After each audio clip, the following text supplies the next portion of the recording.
ఇది money by థియరిటికల్గా నేను దీని గురించి డెఫినేషన్ కూడా నేను చెప్తాను. స్ట్రిక్ట్లీ ఇంక్రీజింగ్ ఫంక్షన్ అంటే ఏంటి, మనకు 2 మార్క్స్ క్వశ్చన్లో ఒక క్వశ్చన్ వస్తుంది, దాంట్లో నేను థియరిటికల్గా కూడా నేను డెఫినేషన్ డిఫైన్ చేస్తాను. ఓకేనా, మీకు అర్థం కావడం కోసం చూడండి. ఇక్కడ x1 నుంచి x2 మనం పాస్ అవుతుంటూ ముందుకు వెళ్తుంటే x1 వాల్యూ x2 వరకు పెరిగిందన్నమాట. అంటే x1 లెస్ దాన్ x2 అయినప్పుడు f(x1) లెస్ దాన్ f(x2) అయితే ఆ ఫంక్షన్ ఏమంటనమాట, ఇంక్రీజింగ్ ఫంక్షన్. అలా రైట్ సైడ్కి వెళ్ళికొద్దు చూడండి, ఫంక్షన్ ఇంక్రీజ్ అవుతూనే ఉంది. దీన్ని ఇంకా కరెక్ట్గా చెప్పాలంటే స్ట్రిక్ట్లీ ఇంక్రీజింగ్ చెప్పేసి అంటాం. Strictly increasing function. ఓకేనా, అలాగే స్ట్రిక్ట్లీ ఇంక్రీజింగ్ ఫంక్షన్ అయినప్పుడు దీన్ని f'(x) చూడండి, f'(x) ఈ లైన్ ఇలా ఉంది కాబట్టి ఇది ఎప్పుడు కూడా ఏమవ్వాలి, పాజిటివ్ అవ్వాలని చెప్పాను కదా. అంటే f'(x) అంటే నథింగ్ బట్ అంటే స్లోప్ పాజిటివ్ ఉంటుందని చెప్పాను. ఎక్యూట్ యాంగిల్ ఇది చూడండి ఇలా పాస్ ఉందండి, స్ట్రైట్ లైనే కదా. ఈ స్ట్రైట్ లైన్ x-యాక్సిస్తో ఎక్యూట్ యాంగిల్ ఫామ్ చేస్తుంది కదా. ఎక్యూట్ యాంగిల్ ఫామ్ చేస్తుందంటే ఈ లైన్ యొక్క స్లోప్ ఎలా ఉండాలని చెప్పాను, పాజిటివ్ ఉండాలి. అంటే f'(x) గ్రేటర్ దెన్ 0 అయి ఉండాలి. అంటే నథింగ్ బట్ ఏంటి, m పాజిటివ్ అయి ఉండాలి. దీని గురించి ఇదంతా చెప్పాను. ఓకేనా, అలాగే నెక్స్ట్ పాయింట్ మనం చూస్తే ఫంక్షన్ ఇలా ఉందనుకుందాం. ఇది x1 పాయింట్ అనుకోండి, ఇది x2 పాయింట్ అనుకోండి. ఓకేనా, మనం ఇలా టువర్డ్స్ రైట్ సైడ్ మనం వెళ్తున్నప్పుడు చూడండి, x1 less than x2. Okay, x1 నుంచి x2కి వెళ్తుంటే x1 వాల్యూ తక్కువ ఉంటుంది కదా, పాజిటివ్. త్రూవర్డ్స్ పాజిటివ్ వెళ్తుంటే మనం పాజిటివ్ సైడ్ టువర్డ్స్ పాజిటివ్ x-యాక్సిస్ మనం వెళ్తుంటే x1 లెస్ దెన్ x2. అంతేగా 1 2 3 4 ఎలా కదా, ఇది 1 తక్కువే కదా. ఇది x1 less than x2. That employees f(x1) ఇది f(x1), ఇదేమవుతుంది f(x2). f(x1) f(x2) కంటే ఎక్కువ ఉంది. That employees f(x1) greater than f(x2) అయితే the function will B said to be strictly decreasing function. Strictly decreasing function. ఇదేంటంటే ఏంటి అనేది మీకు అర్థం కావడం కోసం మరీ బ్లైండ్గా మనం ఎక్సర్సైజ్ చేయకుండా రఫ్గా నేను మీకు కొంచెం అర్థం చేయడం కోసం స్ట్రిక్ట్లీ ఇంక్రీజింగ్ అంటే ఏంటి, ఇంక్రీజింగ్ అంటే ఏంటి అనేది చెప్పడం ఇంట్రడక్షన్ జరుగుతుంది తప్పితే ఇది ఐపీకి సంబంధించి పెద్ద ఇంపార్టెంట్ కాన్సెప్ట్ కాదు. ఇది ఆబ్జెక్టివ్ పాయింట్ ఆఫ్ వ్యూలో వెరీ మోస్ట్ ఇంపార్టెంట్. బట్ ఏంటంటే మరీ బ్లైండ్గా మనం ఎక్సర్సైజ్ చేయలేం కాబట్టి మినిమం నాలెడ్జ్ కోసం ఇదంతా నేను డిస్కస్ చేస్తున్నాను. ఇది స్ట్రిక్ట్లీ ఇంక్రీజింగ్. ఓకేనా, స్ట్రిక్ట్లీ డిక్రీజింగ్ ఫంక్షన్. f(x1) నుంచి x2కు పాస్ అయినప్పుడు మనం టువర్డ్స్ పాజిటివ్ x-యాక్సిస్ సైడ్ మనం మూవ్ అవుతున్నప్పుడు f(x1) గ్రేటర్ దాన్ f(x2) అయితే అప్పుడు చూడండి ఇదేమవుతుంది, డిక్రీజింగ్. ఇక్కడ నుంచి మనం పాస్ అవుతుంటే ఇది కిందకి దిగుతుంది. Function will be passing towards down side. అంతేనా. So this function will be set to be strictly decreasing function. ఓకేనా, స్ట్రిక్ట్లీ డిక్రీజింగ్. ఎక్కడ కూడా ఈక్వల్ టు 0 అవ్వట్లా. అలాగే ఎక్కడ కూడా మనకి ప్యారలల్ x-యాక్సిస్ ప్యారలల్గా పాస్ అవ్వట్లేదు, డైరెక్ట్గా అలాగ ఫంక్షను డిక్రీజ్ అవుతూనే ఉంది. ఇక్కడ కూడా ఫంక్షన్ ఎప్పుడు ఇంక్రీజ్ అవుతూనే ఉంది. ఆల్వేస్ ఫర్ ఎవ్రీ పాయింట్ ఇది ఇంక్రీజ్ అవుతూనే ఉంది కాబట్టి ఇది స్ట్రిక్ట్లీ ఇంక్రీజింగ్. ఇది ఫర్ ఎవ్రీ పాయింట్ ఇది డిక్రీజ్ అవుతూనే ఉంది కాబట్టి ఫంక్షన్ ఏమంటాం, స్ట్రిక్ట్లీ డిక్రీజింగ్ ఫంక్షన్ అని చెప్పేసి అంటాం. ఓకేనా, ఇదొకటి. ఇంకోటి ఇంక్రీజింగ్ ఫంక్షన్. ఇంక్రీజింగ్ ఫంక్షన్ ఏంటంటే ఇలా ఇంక్రీజ్ అయ్యి మళ్ళీ x-యాక్సిస్కి ప్యారలల్గా వచ్చి మళ్ళీ ఇంక్రీజ్ అయ్యి ఇలా ఉందనుకో, అలా పెరుగుతూ ఉంది తగ్గుతూ ఉంది ఇలా ఉందనుకోండి, దీన్ని ఏమంటామంటే f(x) ఫంక్షన్. ఇది ఇంక్రీజింగ్, నాట్ స్ట్రిక్ట్లీ ఇంక్రీజింగ్.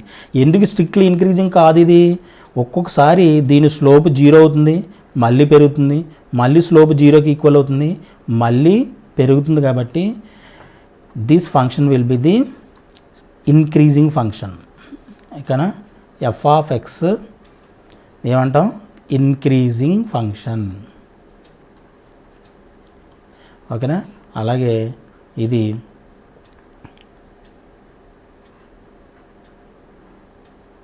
ఇలా ఉందనుకోండి, దీన్ని ఏమంటాం, ఇది ఎఫ్ ఆఫ్ ఎక్స్ ఫంక్షన్ అనుకోండి, దీని ఏమంటాం F of X is decreasing function. ఇక్కడ decreasing function. Okay, is it clear? ఇది స్ట్రిక్ట్లీ ఇంక్రీజింగ్, స్ట్రిక్ట్లీ డిక్రీజింగ్ ఫంక్షన్కి సంబంధించినటువంటి స్మాల్ ఇంట్రడక్షన్. ఓకేనా? ఇది అయిన తర్వాత now point of increasing function, decreasing function ఎక్కడ మనం ఏ విధంగా ఫైండ్ అవుట్ చేయాలి? బై మ్యాథమెటికల్గా మనం how can we prove the interval, in that interval the function will be increasing or strictly increasing in that given interval. ఏ విధంగా మనం మ్యాథమెటికల్గా prove చేస్తాం, అది ఏ విధంగా మనం ప్రూవ్ చేద్దాం అనేది దానికి స్మాల్ ఎక్స్ప్లెనేషన్ ఏంటంటే, మీకు అర్థమైతే వెల్ అండ్ గుడ్, లేదంటే ప్రాబ్లం లేదు, లైట్ తీసుకోండి. ఓకేనా? ఇది ఎక్స్ఎక్స్ ఐపీఈ వరకు మీరు నో ప్రాబ్లం లైట్ తీసుకోవచ్చు. బట్ నేను నా ప్రయత్నం చేస్తాను మీకు అర్థమయ్యేటట్టుగా చెప్పడానికి. ఓకేనా? ఓకే, ఇది ఒక ఫంక్షన్ అనుకుందాం. This function F of X function అని చెప్పేసి అనుకుందాం. ఓకేనా? ఈ ఫంక్షన్ దగ్గర ఈ ఫంక్షన్ యొక్క గ్రాఫ్ మీద మనం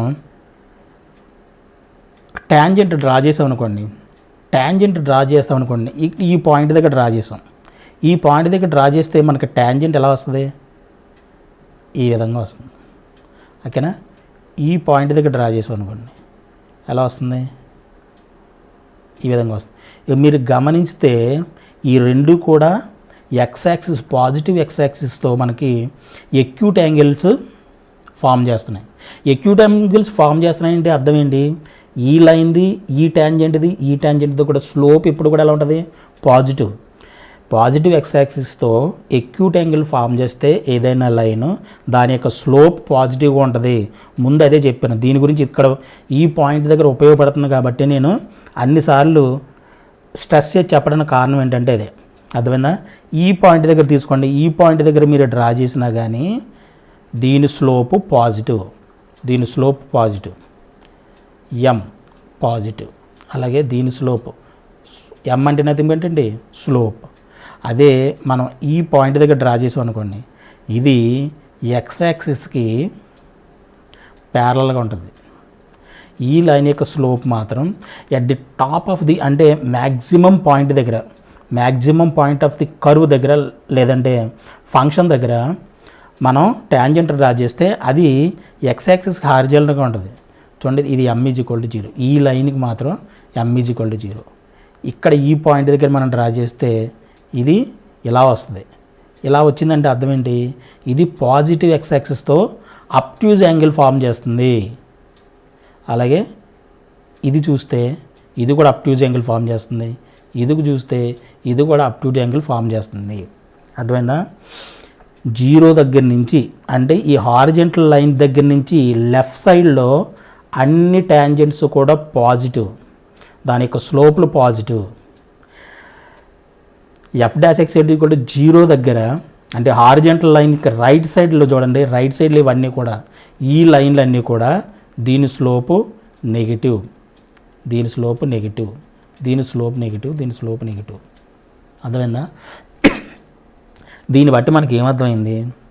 ఏదైనా ఫంక్షన్ ఇచ్చినప్పుడు అది ఇంక్రీజింగ్ ఫంక్షనా, డిక్రీజింగ్ ఫంక్షనా, ఏ ఇంటర్వల్లో అది ఇంక్రీజింగ్ ఫంక్షను, ఏ ఇంటర్వల్లో అది డిక్రీజింగ్ ఫంక్షన్ మనం తెలుసుకోవాలి అంటే ఫస్ట్ ఆఫ్ ఆల్ మనం ఏం తీసుకోవాలి? మనకి బేసిక్ పాయింట్ మనం ఏం తీసుకోవాలి?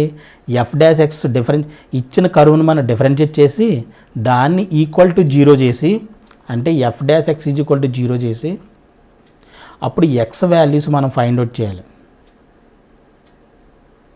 ఎక్స్ వాల్యూస్ మనం ఫైండ్ అవుట్ చేసి అది ఏ ఇంటర్వల్లో ఉందో చూసుకొని దాని లెఫ్ట్ సైడ్ అన్నీ కూడా ఇంక్రీజింగ్ ఫంక్షన్. ఇక్కడ చూడండి, ఇక్కడ అంతా కూడా ఇంక్రీజింగ్ ఫంక్షను, ఈ రైట్ సైడ్ అంతా డిక్రీజింగ్ ఫంక్షన్. అర్థమైందా?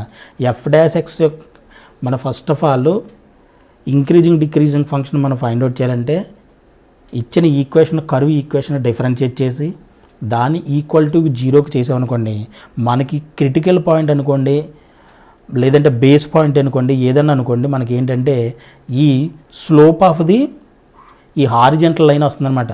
Slope of the horizontal tangent వస్తుంది. ఈజ్ ఈక్వల్ టు 0 అంటే అర్థం ఏంటి? స్లోప్ 0. స్లోప్ 0 దేనికి ఉంటుంది? హారిజెంటల్ లైన్కి మాత్రమే ఉంటుంది. హారిజెంటల్ లైన్కి ఉంటుందంటే అర్థం ఏంటి? f'(x) 0 చేసామంటే మనకి ఈ లైన్ యొక్క స్లోప్ వచ్చింది. దీని లెఫ్ట్ సైడ్ అన్ని కూడా లైన్లు కూడా పాజిటివ్ స్లోప్ని ప్రొడ్యూస్ చేస్తున్నాయి. అంటే అర్థం ఏంటి? అవి ఇంక్రీజింగ్ ఫంక్షన్స్. ఫంక్షన్ ఇంక్రీజ్ అవుతుంది అని అర్థము.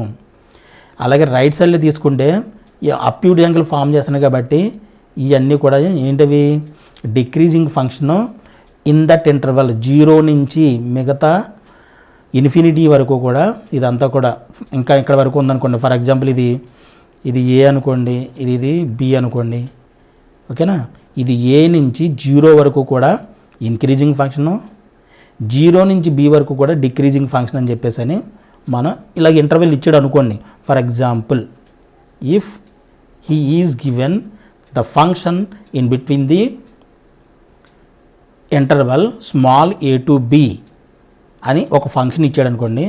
ఇచ్చి అది ఎక్కడి నుంచి ఎక్కడి వరకు ఇంక్రీజింగ్, ఎక్కడి నుంచి ఎక్కడి వరకు డిక్రీజింగ్ ఫంక్షన్ అని చెప్పేసి అడిగాడు అంటే మనం చెప్పాల్సింది ఏంటి?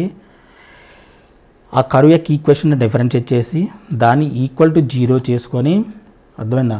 అప్పుడు ఎక్స్ యొక్క వాల్యూస్ని మనం ఫైండ్ అవుట్ చేసి ఇంటర్వల్ మనం ఫైండ్ అవుట్ చేయాలి. This is the process to find increasing decreasing ఫంక్షన్కి ఫైండ్ అవుట్ చేయాల్సినటువంటి ప్రాసెస్ అది. ఓకేనా? ఇది మీకు అర్థమైందని చెప్పేసి అనుకుంటున్నా. మీకు క్వశ్చన్స్ చేస్తే కంపల్సరీ మీకు క్లారిటీ వస్తుంది. దాని గురించి మీకు ఏం టెన్షన్ పడాల్సిన అవసరం లేదు. ఓకేనా? సో ఈ ఇంట్రడక్షన్ మీకు అర్థమైతే వెల్ అండ్ గుడ్, లేకపోయినా ఇబ్బంది ఏం లేదు. ఐపీఈ వరకు నో ప్రాబ్లం.